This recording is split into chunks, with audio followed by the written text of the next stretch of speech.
Hello, my name is Atmaca. I teach in İzmir University of Economics in the Department of Interior Architecture and Environmental Design. Today I will present my research on İşbank buildings in the history of 20th century Turkish architecture between years 1924 and 1960. Turkish İşbank is the first bank that opened in the Turkish Republic, and it has a wide importance since it represents the economical development and establishment of the nation. And also, in the history of Turkish architecture, it holds a very important place since it operated in a lot of buildings in the major cities, also in the periphery of Turkey. So that's why I wanted to focus on this subject to trace the signs of early modernization through these buildings and the development of a nation. So the establishment of Turkish İşbank, the first bank founded by the Turkish Republic, began with the implementation of national economic ideas following the foundation of Turkish Republic. Between 1923 and 1929, the Republic experienced significant growth, both in terms of infrastructure and economy. During this period, Ankara, the capital, rapidly developed, and the changing architectural notion of the nation was reflected in these buildings. There was a strong emphasis on establishing a national bank, with the expectation that the government would participate in its capital and eventually divest its shares as requested. Therefore, the objectives of this research is to examine the distinct features of these buildings and to make an analysis to understand the traces of modernization period through these buildings that act as witnesses to the nation's development. Secondly, the study investigates how these buildings differ between the central provinces of Istanbul, Ankara and İzmir, as well as the periphery of smaller cities. Also, I wanted to include in my research the involvement of architects and how their involvement changed through time, from foreign architects to opening of the major competitions. So all these effects actually show us this modernization period through buildings and also through the actors of modernization. So I wanted to briefly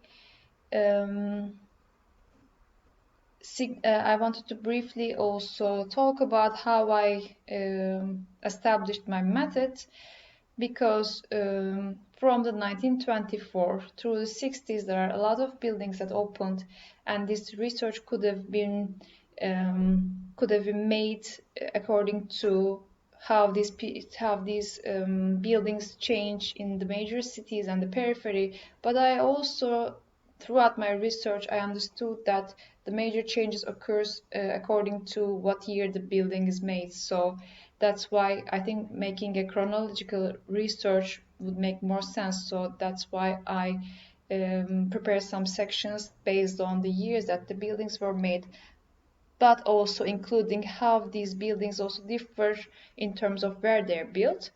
So we see in the research these sections by 10 years of periods from the first establishment of the bank through 1960s.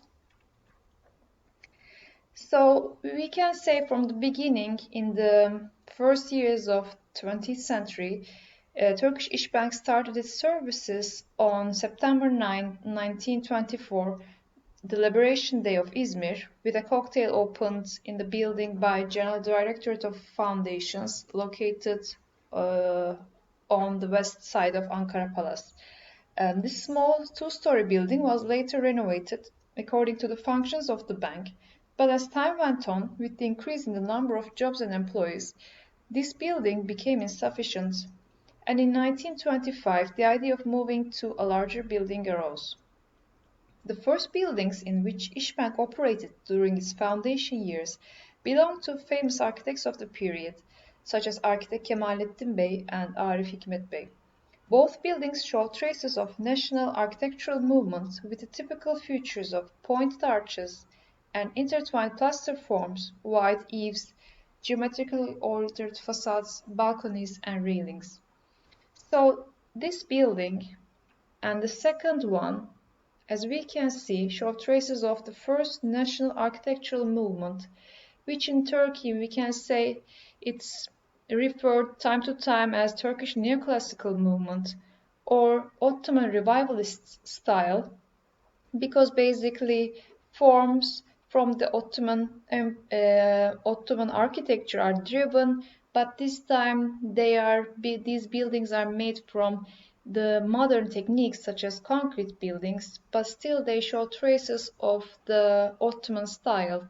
For example, as mentioned before, these arched doors or windows, the prominent roof that extends the building, these things also are driven, but because the functions of the buildings change, they're no more classical houses or so, and since the economical movement requires banks and other functions, now this time these new typologies are merged with an Ottoman driven style, so they can be referred as hybrid buildings in this sense. So the first examples, as we have seen in Ankara, follow this first national architectural movement. And as we go towards more prominent examples, such as Ulus branch is the most extensively studied building and has garnered significant historical interest. When the building was constructed in Ulus in 1929, its surroundings were marked quite differently. The corner plot where the headquarters now stand was situated in a distinct urban space along the axis. Ulus Square, previously known as Government or Hükümet Square in Turkish, instead of the current Sümerbank building, Taşan building occupied the southern side of İşbank building, and this is Taşan building, the hotel, and this is İşbank building designed by Giulio Mongeri. And as we can see, it had a huge effect in the square because the surroundings were quite smaller in respect. Later on, the square changes and so on. But when the building was first made, it had a different effect. And also, other elements are quite important. We can see on the right-hand side the monument of Atatürk, together with the bank that signifies the development of a new nation. So I find this photograph quite important in this sense.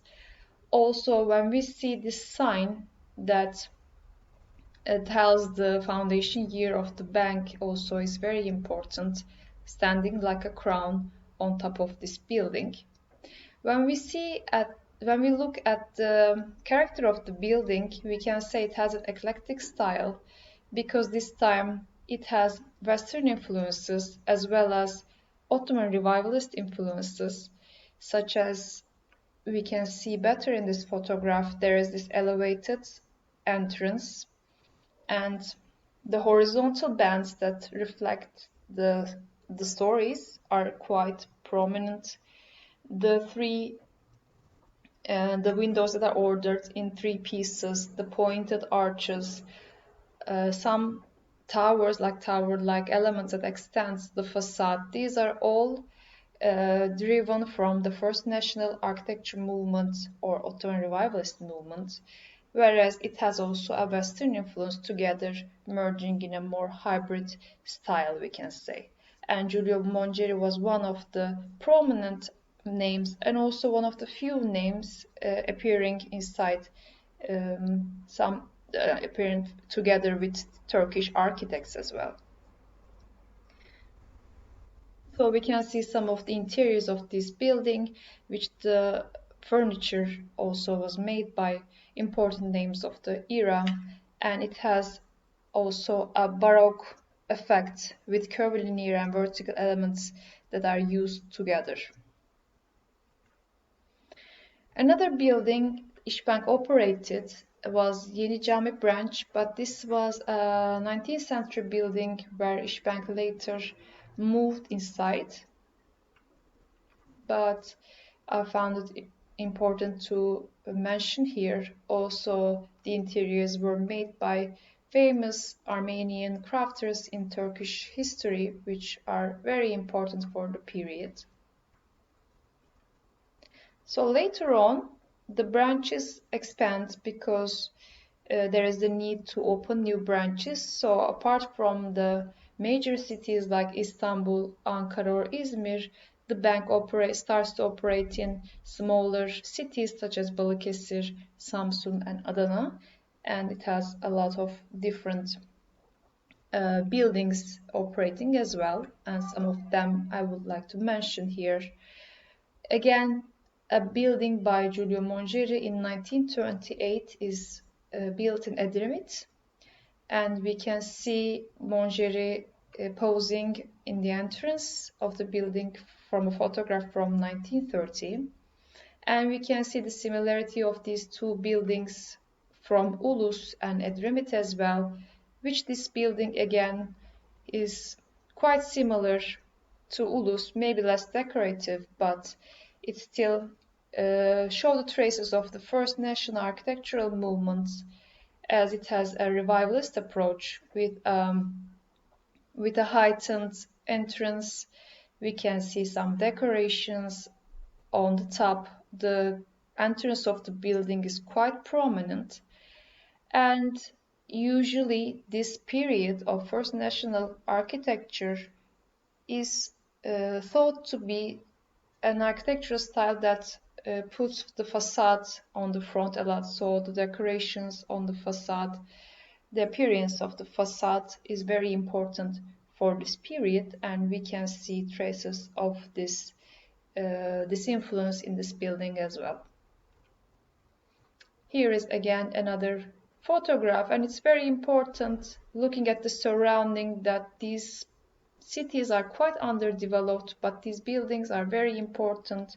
They are very large, prominent buildings, has a major effect inside these squares. So the importance given to this bank, the economic development, and the creation of these new architectural pieces is quite important for these people that experience this type of an architecture for the first time.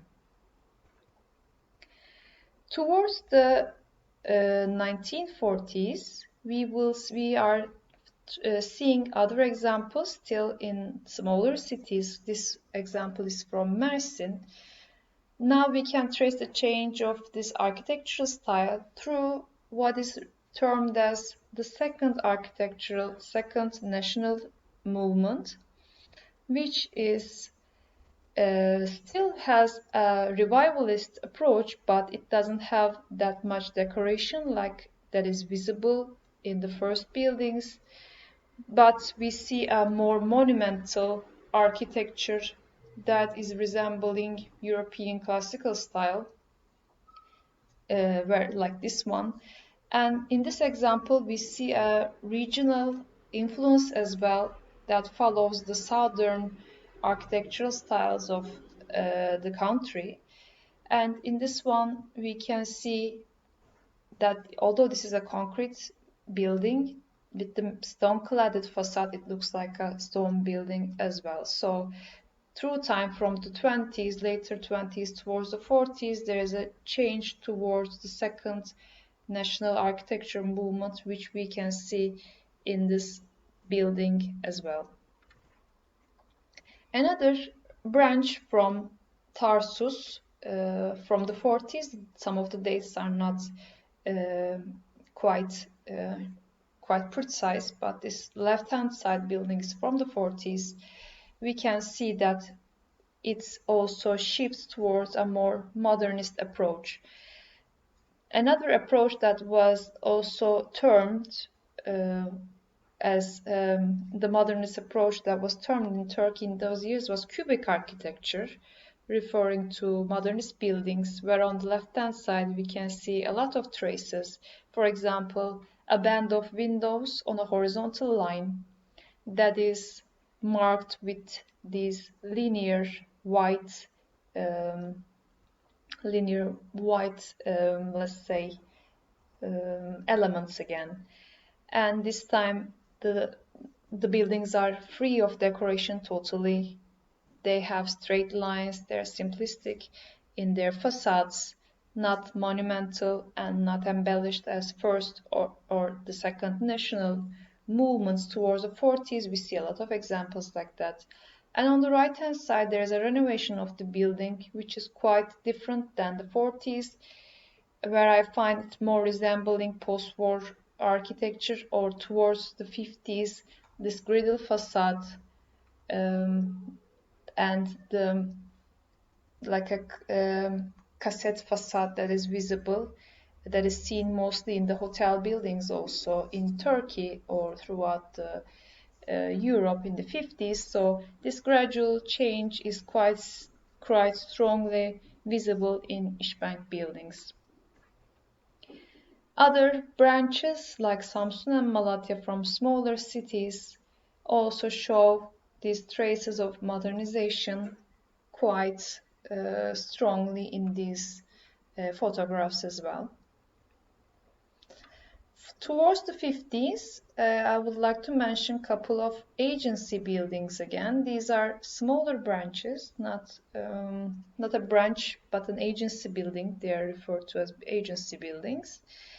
And in these ones, we can see how the buildings change. Also, we can see this effect from the railings, from the logos of the bank, from how the plan and the sections are also represented in the drawings as well. They have more open plans. They don't have this decorative approach like the first examples from the 20s.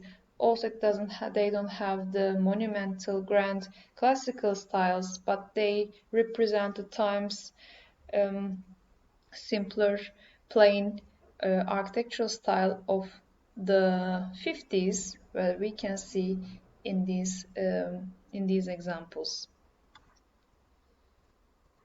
They are from different parts of Istanbul, all Istanbul examples, this one as well. And this is a larger branch, not an agency, in Pangaltı. We can still understand the post-war modernist ideas of these elevated columns, these cylindrical columns, how much they were used in, so also in hotel buildings. We can see the influences of this approach. There's a more free plan that is used this time. Also, we can see how a simple approach is used in the facade as well. And to compare the 30s and 50s examples, for example, the first left-hand side building is from Kadıköy. And this one is again from the 50s, and we can see how much in time the notion of architecture changes and its effects are visible in these examples. Also, it's important to highlight here that as the first buildings were made by prominent architects of the period, and there were few names that were operating in these years. However, in this particular branch, there was a competition that opened, and one of the first female architects, Perihan Doğancı, was in this competition as well, in the winning team. So I think it's important to highlight the involvement of architects and how they also operated in these buildings. So there is a really large change from single particular names towards the involvement of a lot of names in the competition that shows the signs and early signs and efforts of modernization also in the discipline as well. And another branch from Bursa, which particularly took my interest, because with this one, although this is in 50s, we can still see that not all of the buildings actually got transformed in the same manner. So still some buildings in the smaller cities were following a more monumental and more classical approach. So this also made me think that, okay, there is a change towards the years chronologically, but still in the major cities and smaller cities, there are some some differences in the formation of these buildings that are still visible in these photographs. So these are the references that I used, and to conclude my research, the aim of the study is to observe the transformation of İşbank buildings from 1924, the establishment date of the bank, towards the 60s, to trace the signs of architectural modernization. The political and architectural changes that came with the early Republican period reflected itself on these buildings both stylistically and functionally. It is seen that since that year, the bank used Ottoman period buildings in its first years, or built new buildings reminiscent of the first national architecture movement, such as in Ulus Ankara. In the period approaching the 30s, examples of cubic architecture, a term used in that period of Turkey for early modernist examples, were seen. By the 50s, it is seen that buildings transformed into a postmodern approach.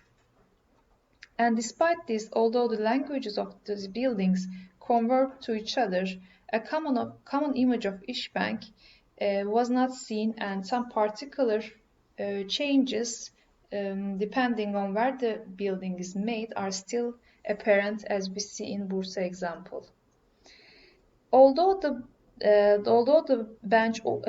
bank opened more than 200 branches between 1924 and 60, still there is little information about most of the bank's buildings. So I find this very important to have a deeper understanding of the modernization period. So this research can conclude with more information regarding these buildings that we cannot still reach today. Thank you for listening to me.